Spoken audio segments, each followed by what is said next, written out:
Connecticut. California is leading the way? Yep, I've got it. Excellent. So, there's a bit of a pedigree for this idea. In 1984, the Yukon government sort of developed a program to finance grid extensions and standalone power systems for folks in the Yukon.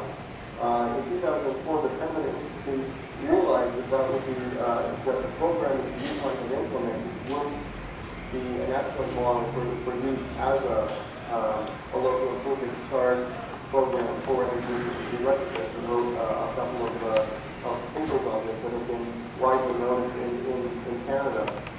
And just last year, California passed enabling legislation that enables municipalities to implement what they call property tax financing programs for renewable energy, which are essentially exactly the kind of program I'm talking about today.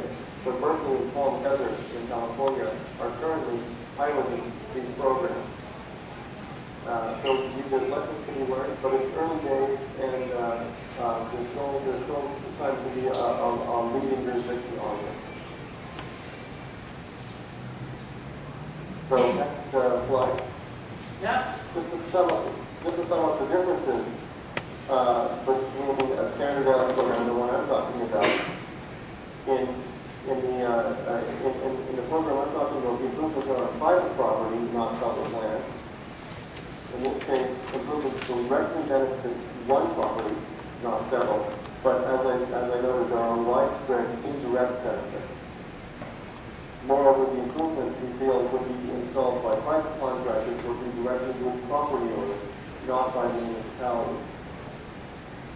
So, because of the significant differences between a standard LIC program and a home resident program based on an LIC model, it does make sense to maintain a distinction between the two, because existing LIC programs do what they do extremely well, and we wouldn't want to engage in effectiveness of that by switching them all together. So it makes sense, we feel, to have a standalone similar program dealing specifically with home retrofits.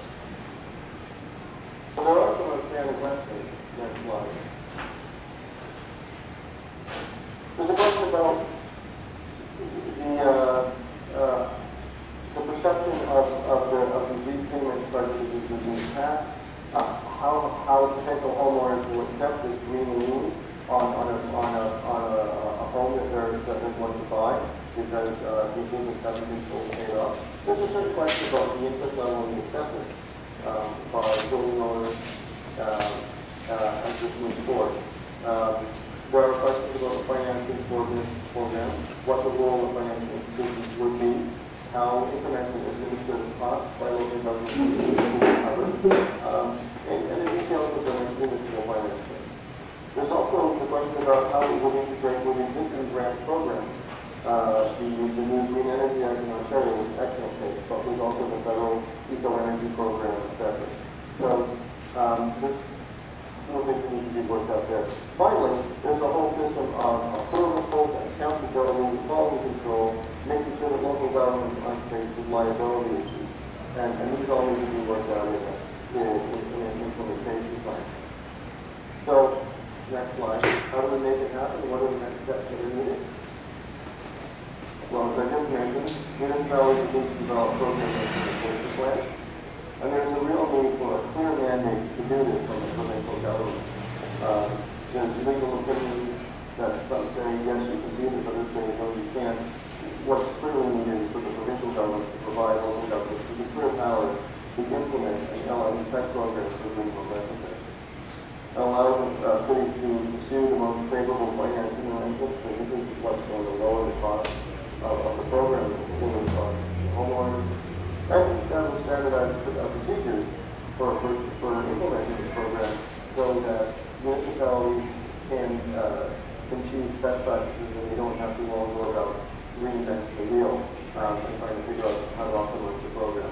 It makes sense for the provincial government to put some resources into figuring out the best way forward that municipal governments can adopt. And that pretty much concludes what I had to say. Thank you for listening. I hope you were able to hear what I had to say. And I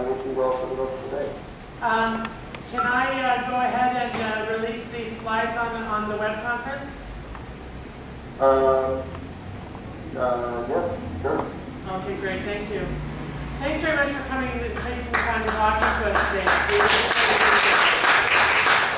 That applause is for you, in case you're wondering. Thank you. Nick, is Mark still going to be working in the Ontario region on the LICs? Mark is, I'm hoping he will.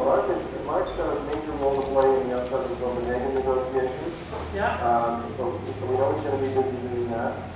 We certainly have intended for him to be active on the LIC file. We're hoping to do some further work on the LIC, this LIC proposal, as I've laid out there. And if that comes through, then we definitely intend for Mark to be a big part of that and working that as a project team. How far across Canada are those things going? Do you want the nation to, like, border to border kind of thing? I'm sorry? I said, how far across Canada do you want these things going? Do you want them from ocean to ocean? Well,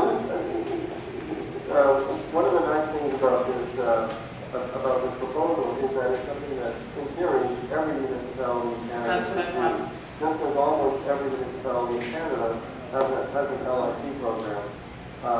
The potential is there for every municipality in Canada to have a green resident LIC program. So well, it'll certainly impact the market in a large way if we can manage them. Absolutely. What we've seen is that we've seen that there's tremendous interest in this proposal by local governments and by staff and provincial governments in a number of jurisdictions across the country. But at the present time, we get to see a province or a municipal government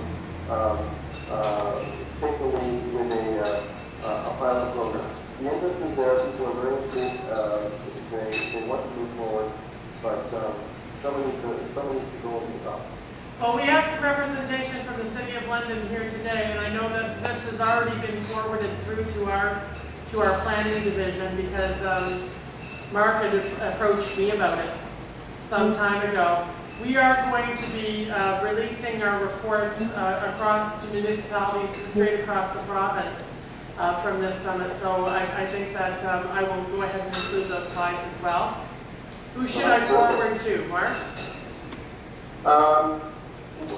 I will put both Mark and myself. Okay, I'll copy them. Perfect. Okay, great. Thank you again for coming. We do appreciate it. You have a wonderful day. Okay, thank you. Thank you for doing that. Bye-bye now. Bye. Okay. That's the worst of the technology over. About that, I can't even tell you. The good news is that we do have options in this region and in all regions. LICs are something that are being very well looked at straight across the board. We are, like I said, we are providing this information to municipalities all across Ontario. By the sound of it, maybe we should be considering the possibility of all across the nation over anything over 50,000 people in that general direction. Donald's looking at me like I'm crazy already. Just tired. Just tired.